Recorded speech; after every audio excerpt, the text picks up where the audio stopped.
Oh, thank you so much. Thank you so much. Yes, indeed. I will take any kind of compliment. Yeah, I love it. Well, NASA, you guys, has landed at the Great Lakes Science Center. So cool. They're doing Discovery Days. It's the first one. So awesome. Friday and Saturday, 10 to 5. Free. Bring the whole family down. You really get a chance to understand and see all of the really cool aspects of the NASA Glenn Research Center. Hanging out with Charles here.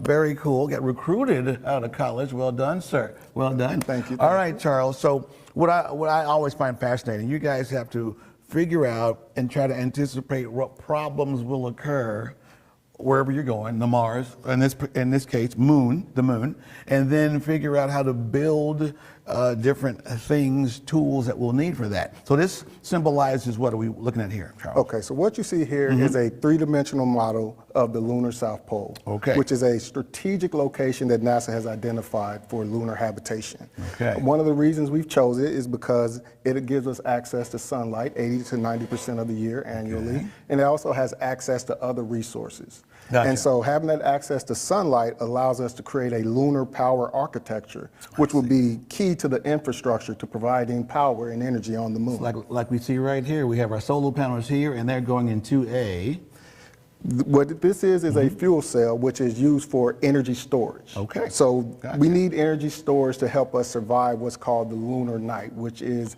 14 days of darkness. Okay. In a very harsh environment. Speaking of harsh environment, lunar dust is going to be a big problem. So your team is doing what to try to deal with that? So when you think of lunar dust, you have to begin to think about cables, connections, and reliability. And so this is what this is showcasing, some of the connections that you'll need to have in order to provide sustainable and continuous energy. Right. And that lunar dust can be a huge problem.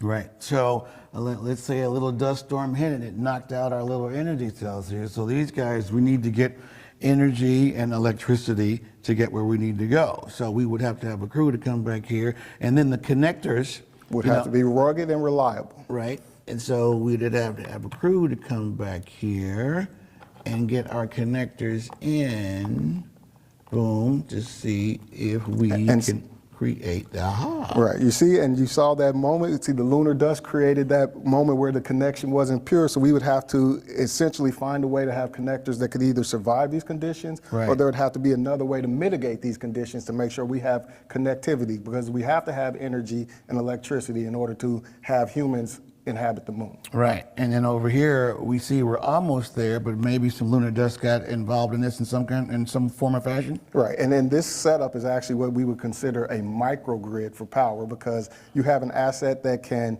source power or can also be a place where you can generate power, and you use that microgrid to power a rover, which would be part of a robotic science mission. There you go, and then I see a habitat over here. Okay, awesome. Well, this is amazing, and wow, and trying to really figure out those problems before they happen, that is just fascinating. Charles, pleasure meeting you. Okay, so you'll be able to meet Charles and his team and so many other people. 2 astronauts are going to be here, Doug and Sonny Williams, so that's going to be awesome as well. Doug Wheelslock and Sonny Williams, they're going to be here 10 to 5, Friday and Saturday. It's free for the family. It's free. Definitely come down and check out NASA Discovery Days. How cool is that? I mean, that's not a Lego model, folks. That's where they're trying to figure out how to get us on the moon and then just stay there for a long time. It's so cool. Incredible. Yeah. That's you guys. pretty fascinating stuff.